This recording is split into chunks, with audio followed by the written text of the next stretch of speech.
نحمده ونصلي على رسوله الكريم اما بعد كل إناء يترشح ما فيه. برادرم، رفیق مکرم، فخر راجستھان، جوان سال عالم دین مولانا نصیر الدین صاحب اور ان کے رفقا، ہم ان کی ذرہ نوازی کا شکریہ ادا کرتے ہیں کہ اس بڑے صوبے کے اندر آفتاب علم اور ماہتاب علوم و فنون کے باوجود ہم جیسے ناقص افراد کو اپنی خاص مجلس کے اندر شریک فرمایا اور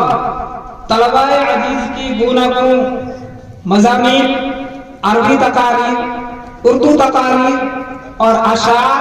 بیت بازی اور نہ جانے کیا کیا جن علوم و فنون کو دنیا نے دیکھا بھی نہیں،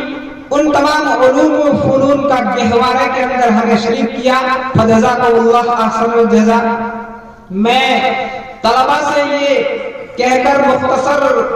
جو ہے باتوں پر اپنی بات پوری کرنا چاہتا ہوں کہ آپ مظہر سعادت ہیں.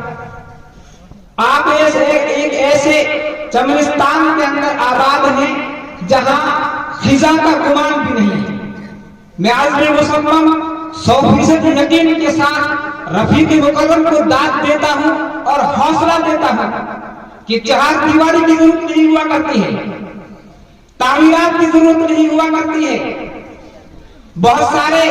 اخراجات کو جمع کر کے ان کا حساب کتاب پورا کرنا اس کی ضرورت نہیں ہوا کرتی ہے، بلکہ تاریخ انسانی شاہد ہے، تاریخ اسلام شاہد ہے کہ جہاں کام ہوتا ہے، جہاں نبی کا نام ہوتا ہے، جہاں اللہ کی بات ہوتی ہے، جہاں اکابر کے افکار و خیالات ہوتے ہیں، اس کو اللہ بھی اپنی نظر میں رکھتا ہے اور مفکرین ملت کی ان کی طرف نظر جو ہے کرم فرمایا کرتے ہیں. مولانا انشاءاللہ اپنے اس اقدام کے اندر 100% کامیاب ہے اور امید ہے کہ جلد ہی یہ نوخیز ادارہ جو ہے ترقی بترقی، منزل بمنزل عروج کی طرف گامزن کرے گا. بس میں زیادہ نہ وقت لیتے ہوئے اپنی بات کو اسی پر اکتفا کرتا ہوں اور آگے جو ساتھی ہو ان کو موقع دیتا ہوں. وما علینا الا البلاغ.